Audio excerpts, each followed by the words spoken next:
My wife saw some earrings like this on some lady in a town we were visiting. They were made out of polymer clay, like Scupley or Fimo. So I told her I could make her a pair. I actually made a bunch of them. This is what they look like. It's kind of inspired by a piece of candy cane around the side with so what tree you in need the for middle. this project is, of course, the clay. The brand I like to use is a Sculpey. There's other brands like Fimo, but I find this is the easiest to mold. And it's real soft. Fimo's a little bit crumbly for me, but it works good too.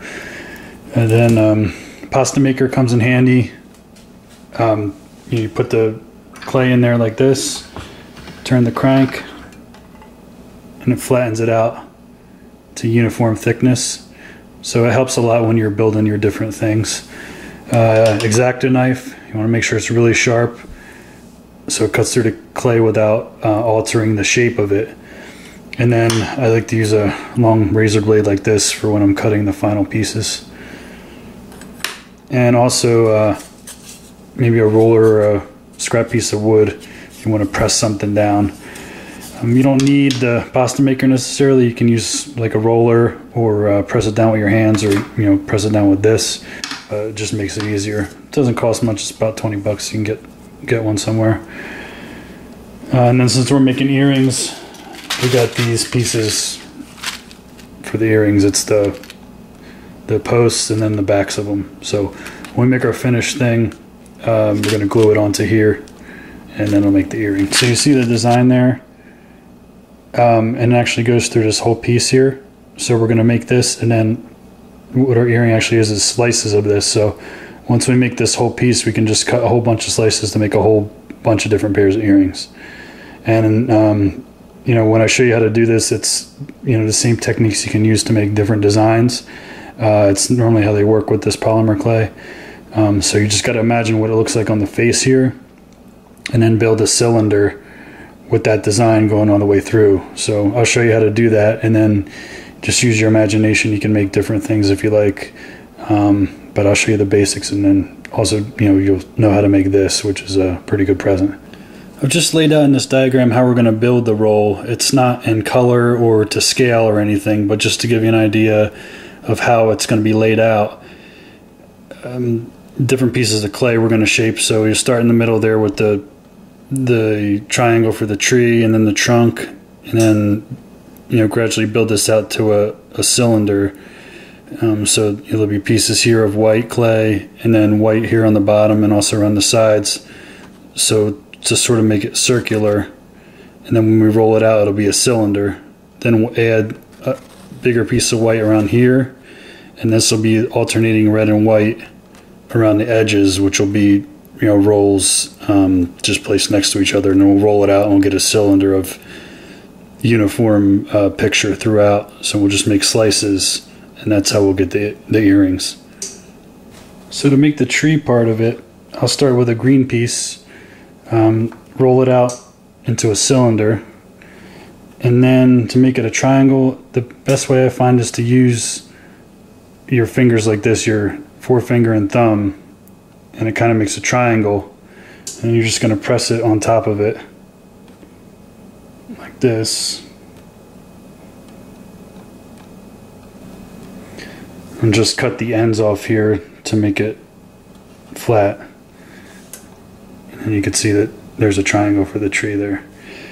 So the next step will be to add the trunk on. So what we'll do is we'll stack 2 white strips on top of each other. Then I'll put the brown part for the trunk on top, followed by 2 more of the white strips. Now as you can see, we have white with the brown trunk part in the middle. And we'll take that, put the tree on top like this. And then there you go, you got your Christmas tree part. Now we're going to fill white around it in order to make a rough circular shape. And then we'll roll that out to get the first part. To fill out the rest of the tree part, first roll a cylinder of white clay. Pretty thin. You want to be able to, fine tune it what you need. And we're going to cut it the same length as the part we're working on here. We'll just make a bunch of them. Now I'm going to use those pieces to put around here. So I'll put a couple on the side of the tree here. That way you see it's becoming more like a cylinder. So on the side, and the other side.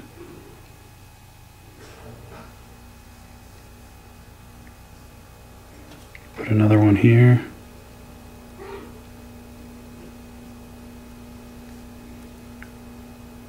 One on the other side.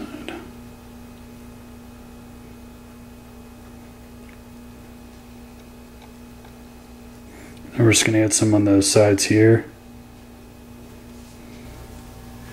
The pieces we need for the side are going to have to be a little bit flatter, so after we roll it, we'll just press it down a little bit. Make it more of oblong rather than a cone. I mean a sphere. I'm going to put that on the side there. I just want to make sure along the side of it it's the same, because you know you're going to have the picture, it's going to go all the way through the whole thing, so you want to make sure it's the same on each side. So I just press that to make sure it's straight.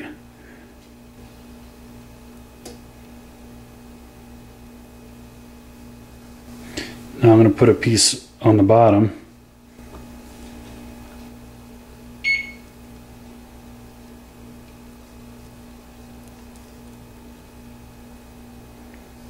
See, now it's more getting like a cylinder. So what I'm going to do now is, since it's roughly round, I'm going to wrap the whole thing with a thicker piece of white to give it a little cushion there. So there, I got my rectangle. I'm just going to wrap it around here like this. Make sure you press it so it's contacting every part of the cylinder. So I didn't quite make it around the bottom, but that's okay because I already had this piece on the bottom, and that should actually be good for what I need. So you have some hanging off the back here. Just want to kind of trim that out. It's going to be wasted clay most likely. So now I got this. I'm going to want to start rolling it out. Use both hands, go long so that it's uniform. You want to kind of press and mold everything together.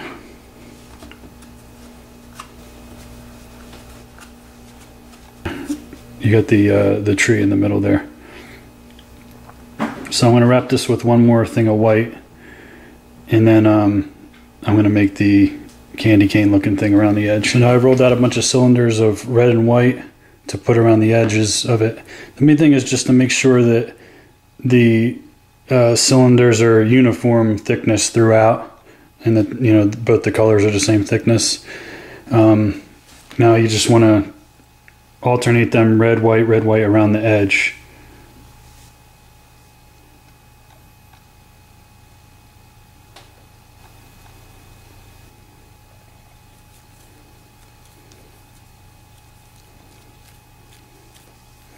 So when you're done, it's like you have it like this.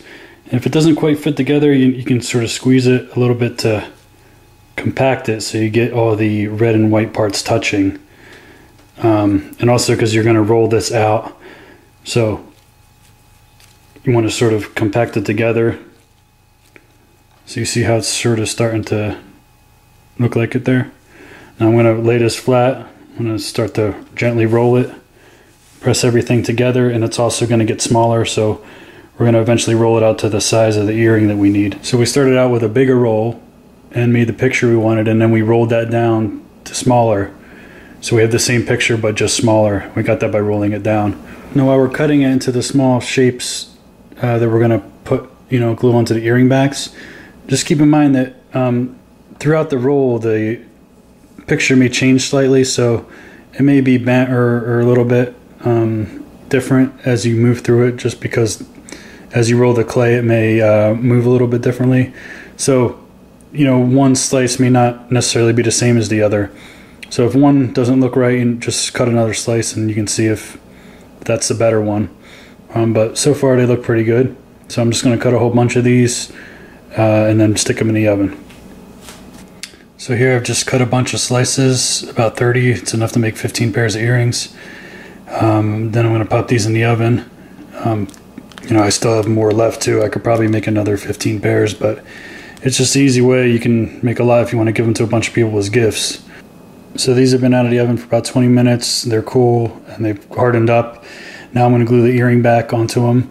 The best glue I think to use for this is Goop plumbing adhesive. It's really strong glue. It's good for gluing metal, metal to metal, whatever. I mean, it glues anything. It's really good.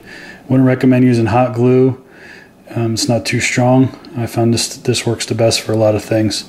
So I'm just going to take a little dab of this, put it on the back of each one here, and then stick the earring back on the back of it. And then it should be done.